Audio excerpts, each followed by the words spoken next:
students, welcome to Statisticspedia. Now today's lecture is based on all those students who are preparing for the statistics entrance exam, and the topic for the today is correlation.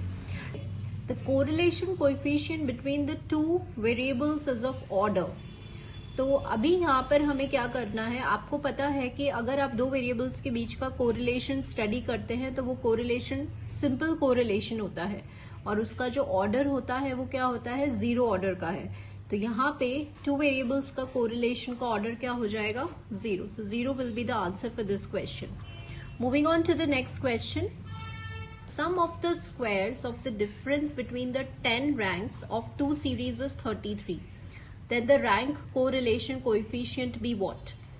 तो correlation हमारे पास दो होते हैं. एक होता है आपका Karl Pearson's mathematical method which is given by this. तो ये आपका मैथमेटिकल मेथड है, this is known as a Karl Pearson's. और एक आपका होता है Spearman's rank correlation. Now Spearman's rank correlation जो है it is for the qualitative characteristic. अगर आपका फिनोमिनन क्वालिटेटिव एट्रीब्यूट्स को अगर आपको स्टडी करना है और मेजर ऑफ एसोसिएशन अगर आपको फाइंड करना है बिटवीन द एट्रीब्यूट्स, तो उसके लिए स्पीयरमैन्स रैंक कोरिलेशन कोएफिशिएंट है. ठीक है, तो आप क्वेश्चन में क्या गिवन है, the sum of the squares of the difference between the 10 ranks. मतलब कि आपको n गिवन है, कि n कितना गिवन है आपको 10, और जो sum of the squares of the difference है ये भी आपको क्वेश्चन में गिवन है 33. तो आपको इसमें फाइंड आउट करना है rank correlation coefficient. So here this is given to us and simply we have to substitute the value.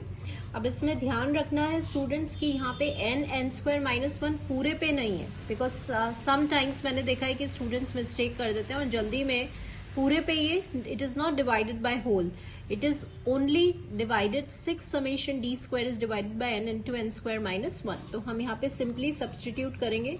33 आपको क्वेश्चन में गिवन है and 10 it is given to you and this is equals to this.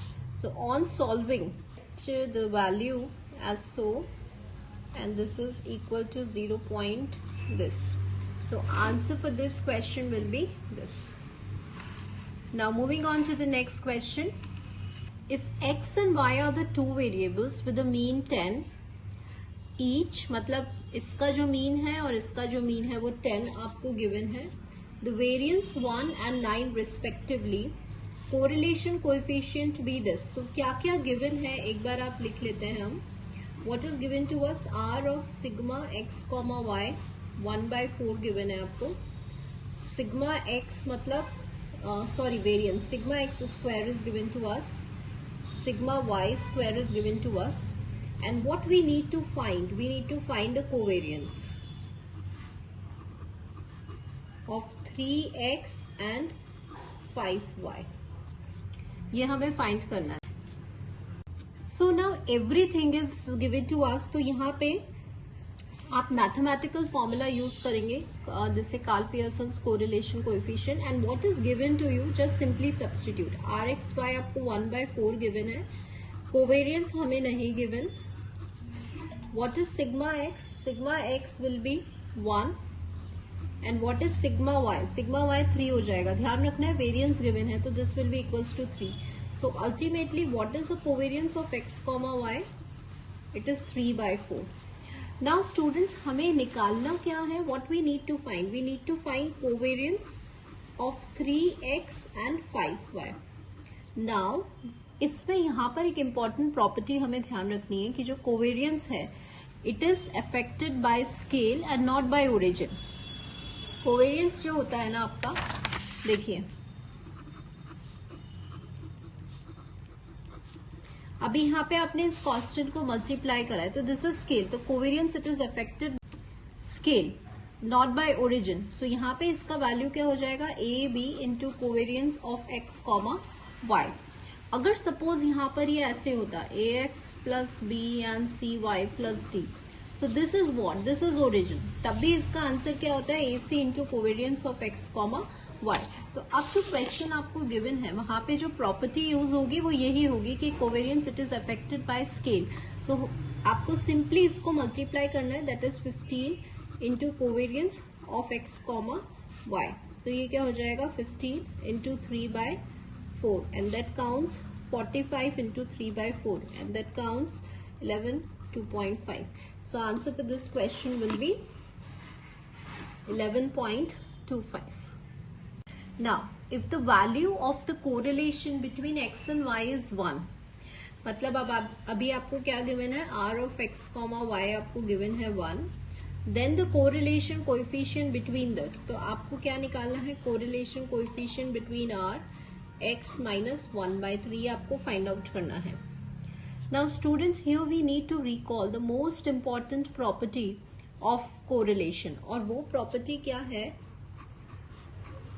ax plus b cy plus d AC modulus of this into R of X comma Y. ये आप बहुत अच्छे से समझिए because बहुत सारे क्वेश्चंस में ये इम्प्लीमेंट होगा. देखिए, सी कोरिलेशन कोएफिशिएंट की एक प्रॉपर्टी है कि it is neither affected by the origin और बाय स्केल. मतलब कोरिलेशन जो है वो ओरिजिन और स्केल से अफेक्टेड नहीं होता, ठीक है. लेकिन आपका सपोज ये न्यू वेरिएबल्स हैं, यहाँ पे आपको इसका कोवेरियंस निकालना है, तो ये कोवेरियंस जो ओरिजिनल कोवेरियंस गिवन है उसके इक्वल होगा. लेकिन sign, in order to decide the sign that whether it is positive और नेगेटिव, तो उसके लिए हम ये रूल कंसिडर करते हैं. मतलब ये जो स्केल है उसकी वैल्यूज हम देखते हैं. अगर दोनों की वैल्यूज, अगर दोनों का सेम साइन होगा, व्हाट आई एम सेइंग कि अगर दोनों का सेम साइन होगा, तब तो ये क्या हो जाएगा, r +1 हो जाएगा. और if they are of opposite signs a and c, तो फिर r की वैल्यू क्या हो जाएगी, -1. अब देखिए यहाँ पे ये कैसे हम इम्प्लीमेंट करेंगे. सपोज आपने बोला कि आपको ये निकालना है. अब यहाँ पे स्केल है, दिस इज अ स्केल, 1 और -1/3 ये स्केल है. लेकिन कोवेरियंस जो है, कोरिलेशन जो है वो अफेक्ट नहीं होता है स्केल से, ये हमें पता है. लेकिन इन ऑर्डर टू डिसाइड कि आपका आंसर 1 होगा या -1 होगा, साइन डिसाइड करने के लिए कि पॉजिटिव कोरिलेशन होगा या नेगेटिव कोरिलेशन होगा, तो हम ये जो स्केल है उनके साइंस देखते हैं. देखिए यहाँ पर 1 है और यहाँ पे -1/3 है. मतलब एक पॉजिटिव है और एक नेगेटिव है, तो मतलब ऑपोजिट साइंस है. इनके जो स्केल हैं they are of opposite signs. तो इसका जो आंसर होगा वो क्या हो जाएगा, इट इज -1. ठीक है. सपोज इफ आई से कि अगर ये क्वेश्चन में यहाँ पर, suppose if the question is this, तो आप देखते हैं कि आपका ये जो स्केल है ये कैसा है, दोनों ही नेगेटिव हैं. मतलब दोनों के जो साइन है वो सेम है, तो फिर आपका जो आंसर है वो +1 होता. ठीक है. अगर ये ऐसा होता, सिंपल x एंड y/3 दोनों के साइन सेम है, तो भी ये +1 होता. एंड सपोज अगर ये ऐसा होता, तो आप देख रहे हैं कि अब ये जो स्केल है इसका जो साइन है, एक नेगेटिव है एक positive, they are of opposite signs, तो इसका जो कोरिलेशन है वो -1 होगा.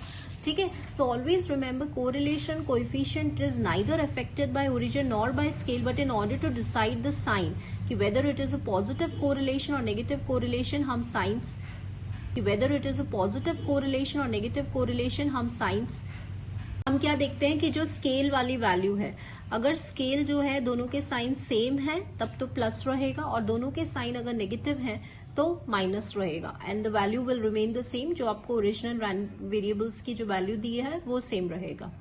ठीक है. Now moving on to the next question. If the ranks of n individual in the two characteristic are in opposite direction, then the rank correlation be what? तो अगर आपके दोनों रैंक्स के डायरेक्शन ऑपोजिट हैं, तो फिर आपको पता है कि नेगेटिव कोरिलेशन क्या होता है, -1 होता है, क्योंकि दोनों के डायरेक्शंस कैसे हैं, ऑपोजिट. अगर एक में इंक्रीज हो रहा है तो दूसरे में डिक्रीज होगा. ठीक है. ये हमने पढ़ रखा है. लेकिन यहाँ पे क्योंकि रैंक्स की बात हो रही है, so therefore if they are in opposite direction, so therefore answer will be -1. अगर सेम डायरेक्शन आता क्वेश्चन में तो फिर हमारा आंसर होता +1. Now students, here in your Rajasthan university statistics entrance exam आपके थ्योरी क्वेश्चंस भी आते हैं और इस तरह से कैलकुलेटिव क्वेश्चंस भी आते हैं. ठीक है. So we have to focus on theory also. I will cover regression topic in the next upcoming video. So thank you students for watching the video.